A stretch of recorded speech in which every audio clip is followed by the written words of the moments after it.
इस वक्त की बड़ी खबर आपको बता दें, जेएनयू में जो बंधक संकट है वो खत्म हो गया है। इस वक्त की सबसे बड़ी खबर।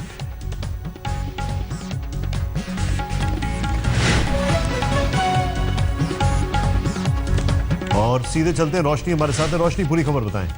देखिए, लगातार 22 घंटे से बंधक बनाया गया था जेएनयू वीसी, प्रॉक्टर, रजिस्ट्रार सभी बंधक के रूप में लगातार एडमिनिस्ट्रेशन ब्लॉक में बंद थे। तकरीबन पूरी रात वहां बिताई गई, 22 घंटे। और उसके बाद अभी कुछ सेकंड्स पहले ही जेएनयू के जो वीसी है वो एडमिनिस्ट्रेशन ब्लॉक से बाहर निकले हैं, रजिस्ट्रार भी उनके साथ बाहर निकले हैं। और आज एक एकेडमिक काउंसिल की मीटिंग होनी है और इस काउंसिल की मीटिंग में ही आगे की स्ट्रेटेजी एक तरीके से जेएनयू तय करेगा कि इस पूरे मुद्दे को किस तरीके से देखा जाए, क्या कुछ किया जाए। इसके साथ ही साथ ये भी तय होगा कि क्या एक्शन इन स्टूडेंट्स पर लिया जाए, खासतौर पर जेएनयू एसयू के स्टूडेंट्स, यानी कि जो छात्र संघ के जितने भी छात्र वहां पर मौजूद थे जिन्होंने रात भर वहां पर प्रशासन को बंधक बनाए रखा, उनके खिलाफ आगे क्या करना है, किस तरीके से एक्शन लेना है, वो सारी रणनीति भी आगे चलकर जेएनयू के जो वीसी हैं वो तय करेंगे। इसीलिए एकेडमिक काउंसिल की मीटिंग हो रही है और साथ ही साथ नजीब को ढूंढने की कवायद किस तरफ जा रही है। रोशनी, मैं आपको रोकूंगा, यहाँ पर एक प्रेस कॉन्फ्रेंस आ रही है छात्रों की, वो भी देखते हैं क्या कहना है।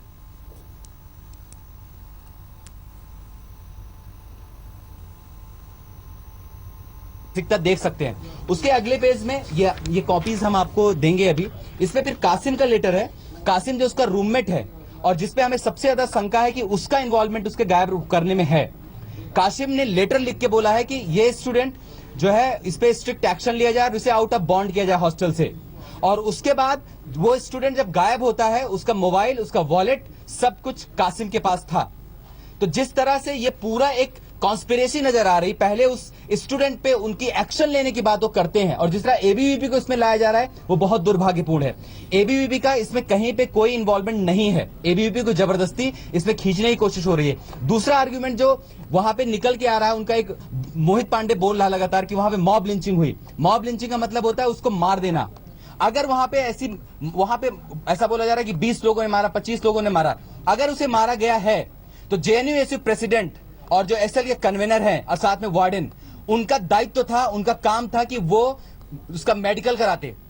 लेफ्टिस्ट का प्रोपेगेंडा मशीनरी इस तरह से है कि उनको खरोच भी लगती तो उसका मेडिकल कराते सफदरजंग में। अगर उस स्टूडेंट को मारा गया तो उसका मेडिकल रिपोर्ट कहां है, मैं जेएनयू एसयू प्रेसिडेंट से पूछना चाहूंगा। अगर उसके साथ मॉब लिंचिंग हुई, उसकी रिपोर्ट कहां है, उसका एफआईआर कहां है। आपकी जानकारी के लिए बता दूं, इस घटना के 24 घंटे बाद एफआईआर जो है उनके माता पिता के द्वारा कराई गई उसकी मिसिंग की।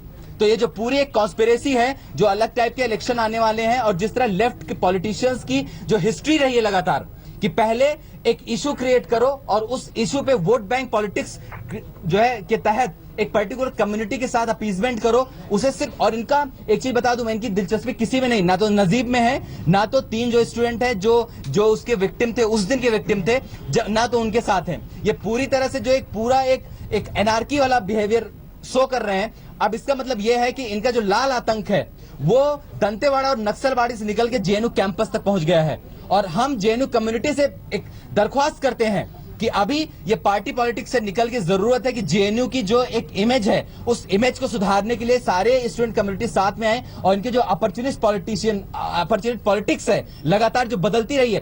कासिम का स्टेटमेंट आप देखेंगे तो लगातार बदलता रहा है। पहले उसने वार्डन को कुछ लिख के दिया है, चीफ प्रॉक्टर कुछ लिख के दिया, पुलिस को कुछ लिख के दिया। इस पूरे मामले में बड़ी गौर करने वाली बात यह है, ये जो अभी प्रेस कॉन्फ्रेंस आपके सामने चल रही है, इसमें आरोप लगाया जा रहा है नजीब के रूममेट कासिम के ऊपर।